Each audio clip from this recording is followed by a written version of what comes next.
So, ito ano naman, work. Sa physics, yung work is the product of the force times distance. Force is measured in newtons, while yung force is measured in joules, di ba? O newton meter per square second, yun yan. At syempre, yung force at saka distance. Yung work daw is product of force times distance.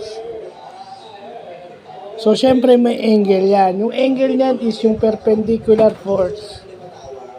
So, para makuha natin yung cosine theta, ito yung formula ng work.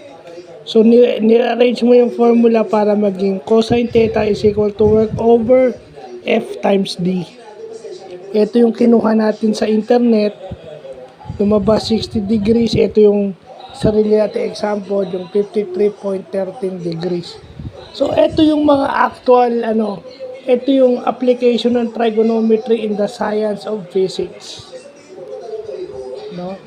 Makikita natin gaano ka-importante ang o ang trigonometry sa physics.